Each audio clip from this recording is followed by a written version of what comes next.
Hello students, स्वागत है आपका डिफेंस ट्यूटर के इस वीडियो में। आज की इस वीडियो में हम बात करेंगे 23 अगस्त से रिलेटेड करंट अफेयर्स के बारे में। यह वीडियो सभी डिफेंस एस्पायरेंट बच्चों के लिए इंपॉर्टेंट है, चाहे आप NDA, air force, navy, coast guard किन्हीं भी एग्जामिनेशन के लिए प्रिपरेशन कर रहे हैं।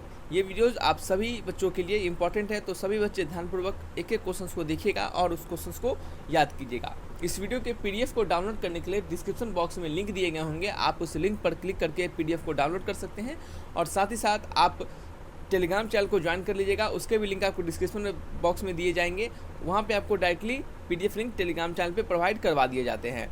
और साथ ही साथ आपको बता दें कि आप टेलीग्राम चैनल पे आपको लेटेस्ट इन्फॉर्मेशन आपके सभी एग्जामिनेशन के रिगार्डिंग आपको दिए जाते हैं, तो आप टेलीग्राम चैनल को भी ज्वाइन अवश्य कीजिएगा। तो आइए बढ़ते हैं अपने वीडियो लेक्चर्स की ओर। वीडियो में बढ़ने से पहले रिक्वेस्ट रहेगा बच्चे, आपको हम जल्दी सब्सक्राइब करने के लिए, लाइक करने के लिए नहीं बोलते हैं, क्योंकि हमें पता है कि अगर आपको वीडियो अच्छा लगेगा, आपको यहाँ से इन्फॉर्मेशन मिलेगा, आपको अच्छी जानकारी मिलेगी, तो आप डेफिनेट तौर पे वीडियोस को लाइक कीजिएगा और चैनल को भी सब्सक्राइब कीजिएगा। तो आइए बढ़ते हैं अपने वीडियो लेक्चर्स की ओर। पहला क्वेश्चन है यहाँ पे।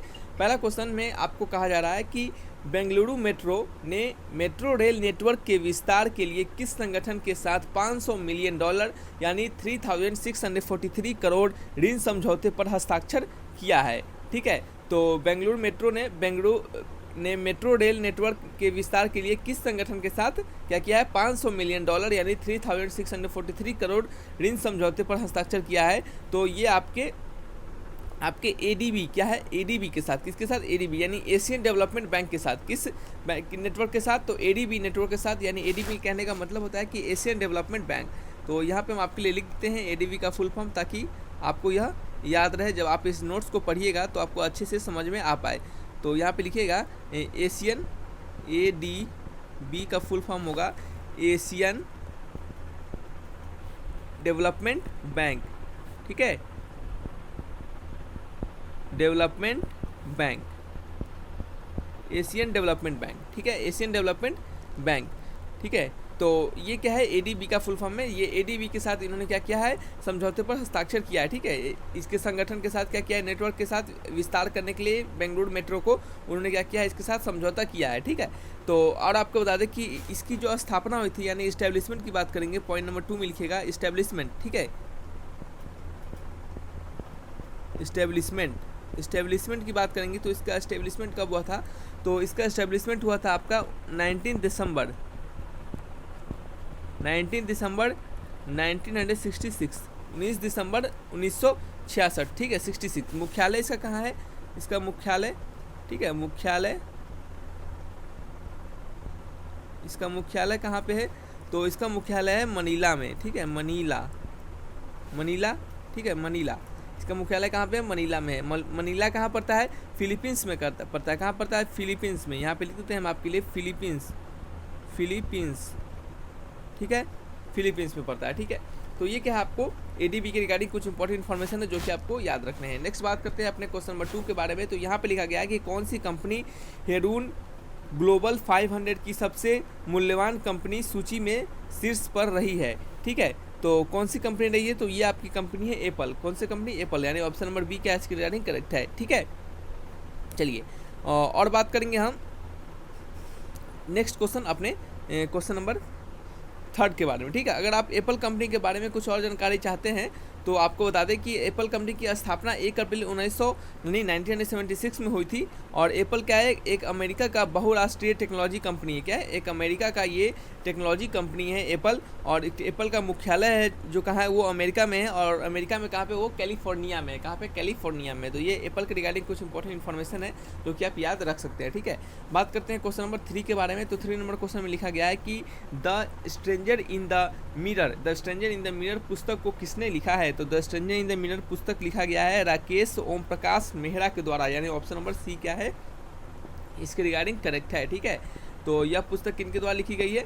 क्या पुस्तक है? The stranger in the mirror, यानी यह राकेश मिश्रा के द्वारा, राकेश ओम प्रकाश मेहरा के द्वारा लिखी गई है। ठीक है, और कुछ इंपॉर्टेंट पुस्तक के बारे में बात करें तो बुद्धा इन गंधारा। क्या है? बुद्धा इन गंधारा। नोट करके लिखिएगा, आप नोट करके लिख लेते हैं। तो पहला पुस्तक है आपका बुद्धा, BUDDHA, बुद्धा इन गंधारा, GANDHARA, गंधारा। ठीक है, बुद्धा इन गंधारा। तो ये बुद्धा इन गंधारा किनके द्वारा लिखी गई है? ये लिखा गया है सुनीता द्विवेदी के द्वारा। सुनीता द्विवेदी, ठीक है, सुनीता द्विवेदी, ठीक है, किनके द्वारा? सुनीता द्विवेदी के द्वारा। एक और बुक का नाम लिखिएगा, life in the clock tower valley. क्या है? Life in the clock tower valley. यहाँ पे लिखिएगा नंबर 2 करके, life in the clock tower valley, VALLEY, life in the clock tower valley. तो ये किनके द्वारा लिखी गई है? तो ये life in the clock tower valley लिखा गया है पुस्तक शकूर राथर के द्वारा, ठीक है, शकूर राथर, ठीक है, शकूर राथर के द्वारा लिखी गई है, ठीक है। तो ये कुछ पुस्तक से आपको याद रखने हैं। आपको अगर बताया जाए जहाँ तक कि आज हमारा 23 अगस्त हो चुका है और 23 अगस्त तक हमने आपको इतने सारे पुस्तक के नाम बता दिए हैं अभी तक प्रत्येक दिन आपको, तो कह सकते हैं कि हम आपको अभी तक लगभग आप 30+ पुस्तक के नाम बता चुके हैं, उनके राइटर के नाम बता चुके हैं जो कि लेटेस्ट है और इनसे क्वेश्चन बन सकते हैं। सो आप उनको अच्छे से याद जरूर कीजिएगा, ठीक है। बात करते हैं अपने क्वेश्चन नंबर 4 के बारे में। तो 4th नंबर क्वेश्चन में क्या लिखा गया है? 4th नंबर क्वेश्चन में लिखा गया है कि टेलीविजन निगरानी एजेंसी बार्क, BARC बार्क के नए CEO कौन बने हैं, ठीक है। टेलीविजन निगरानी एजेंसी बार्क के नए CEO कौन बने हैं? तो इनको बनाया गया है नकुल चोपड़ा को। किनको? नकुल चोपड़ा को, ठीक है। नकुल चोपड़ा को क्या बनाया गया है? टेलीविजन निगरानी एजेंसी बार्क के नए CEO बनाया गया है, ठीक है। बार्क के बारे में बात करेंगे हम, तो बार्क का फुल फॉर्म आपको सभी को पता होना चाहिए, ठीक है। तो बार्क का फुल फॉर्म होता है ब्रॉडकास्ट ऑडियंस रिसर्च काउंसिल, ठीक है। टीवी देखते हैं तो आपको बार्क के बारे में पता होना चाहिए, ठीक है। तो यहाँ पे लिखते हैं BARC बार्क। तो ये बार्क का फुल फॉर्म होगा broadcast, BROADCAST, broadcast audience, AUDIENCE, broadcast audience research council, ठीक है। Research council COUNCIL council. तो बार्क का फुल फॉर्म क्या हो गया? Broadcast audience research council.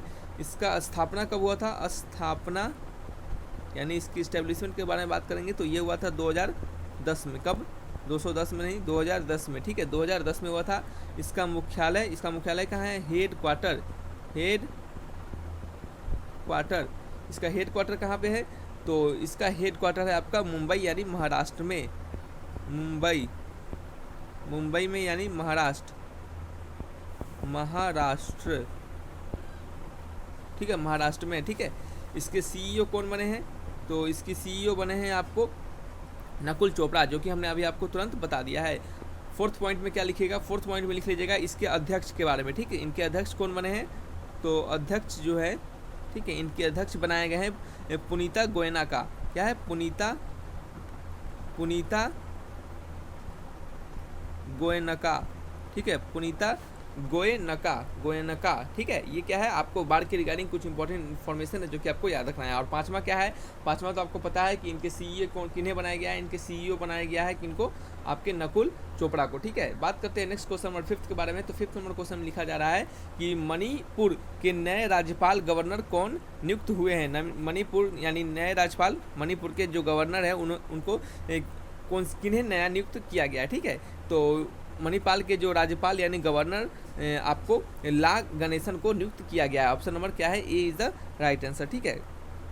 Manipur की राजधानी कहाँ है? तो मणिपुर का राजधानी इम्फाल है, आपको पता होना चाहिए। क्या है मणिपुर की राजधानी? मणिपुर की राजधानी इम्फाल है, ठीक है, इम्फाल है। नेक्स्ट है क्वेश्चन 6th क्वेश्चन में क्या कहा जा रहा है? 6th क्वेश्चन में कहा जा रहा है कि आपका यहाँ पे लिखा गया है कि क्वेश्चन नंबर 4th में पुणे में आर्मी स्पोर्ट्स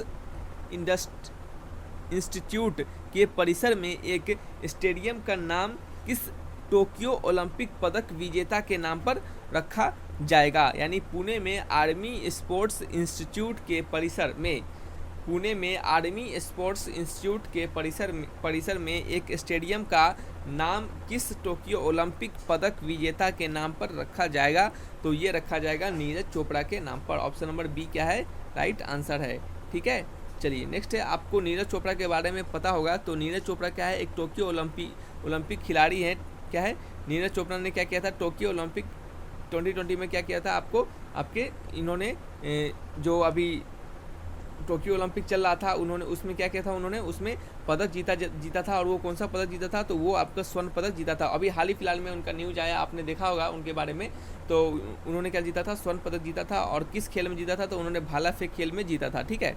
नीरज चोपड़ा का जन्म कहाँ हुआ था, तो नीरज चोपड़ा का जन्म हुआ था पानीपत यानी हरियाणा में। कहाँ पे, पानीपत हरियाणा में। नेक्स्ट बात करते हैं क्वेश्चन नंबर 7 के बारे में। तो 7 नंबर क्वेश्चन में लिखा गया है कि ग्लोबल क्रिप्टो एडॉप्शन इंडेक्स क्या है, ग्लोबल क्रिप्टो एडॉप्शन इंडेक्स आपका 2021 के कौन सा देश पहले स्थान पर रहा है। ठीक है। तो ये आपका वियतनाम रहा है। कौन सा, वियतनाम रहा है। ऑप्शन नंबर डी क्या है, राइट आंसर है। ठीक है। चलिए बात करते हैं क्वेश्चन नंबर 8 के बारे में। तो 8 नंबर क्वेश्चन में क्या लिखा गया है कि भारत के किस राज्य में देश का सबसे ऊंचा हर्बल गार्डन उद्घाटन किया गया है। तो भारत के आपके उत्तराखंड राज्य में। कहाँ पे, उत्तराखंड राज्य में देश का सबसे ऊंचा क्या किया गया है, हर्बल गार्डन का उद्घाटन किया गया है। बात करते हैं क्वेश्चन नंबर 9 के बारे में। तो 9 नंबर में लिखा गया है कि उभरते सितारे फंड क्या है, उभरते सितारे फंड को किसने लॉन्च किया है। तो उभरते सितारे फंड को निर्मला सीताराम ने लॉन्च किया है। Option number A is the right answer. ठीक है। क्वेश्चन नंबर ये आपका क्या है, लास्ट क्वेश्चन है। इस लास्ट क्वेश्चन में क्या पूछा जा रहा है आपसे, क्वेश्चन नंबर 10 में यहाँ पे लिखा गया है कि कहाँ की सरकार ने सदियों पुरानी विशिष्ट हस्तकला और हस्तकरघा उद्योग के संस्करण व प्रोत्साहन के लिए कारखानदार स्कीम को शुरू किया है। तो ये शुरू किया है जम्मू एंड कश्मीर के सरकार ने, यानी ऑप्शन नंबर क्या है, option number B is the right answer. ठीक है। तो ये क्या थे आपके कुछ इंपॉर्टेंट आपके जीके थे जो कि आपको करंट अफेयर्स से जो कि आपको याद रखने हैं। ठीक है। तो आपको कुछ और योजनाओं के बारे में अगर हम थोड़ा सा लिखवा दें तो यहाँ पे ये आपको काम आ सकते हैं। तो पहला योजना लिखिएगा कुछ और इम्पोर्टेंट योजना के बारे में, सम इम्पोर्टेंट आप कह सकते हैं स्कीम्स। तो लिखिएगा मुख्यमंत्री आशीर्वाद योजना। ठीक है। मुख्यमंत्री आशीर्वाद योजना। ठीक है। मुख्यमंत्री आशीर्वाद योजना। ठीक है। मुख्यमंत्री आशीर्वाद योजना जो है ये किनके द्वारा, ये कहाँ पे स्टार्ट हुआ है, तो ये आपका मध्य प्रदेश में हुआ था। ठीक है। मध्य प्रदेश एमपी। ठीक है। मध्य प्रदेश में हुआ था। ठीक है। तो ये आप क्या है, ये आपको याद रखना है, ये आपके काम में आ सकते हैं। ठीक है। तो ये क्या है आपके कुछ इंपॉर्टेंट इन्फॉर्मेशन है, कुछ इंपॉर्टेंट आपके जीके हैं, करंट अफेयर्स हैं जो कि आपके एग्जामिनेशन में पूछने के पूरे चांसेस बनते हैं। तो इन सभी क्वेश्चंस को ध्यानपूर्वक देखिएगा। आप पीडीएफ को डिस्क्रिप्शन बॉक्स में लिंक दिए गए हैं, वहाँ से आप डाउनलोड कर लीजिएगा। बात यहीं पे वीडियो को रखते हैं। किसी प्रकार का डाउट होगा तो कमेंट बॉक्स में जरूर लिखिएगा। Thanks for watching video. तब तक के लिए बाय।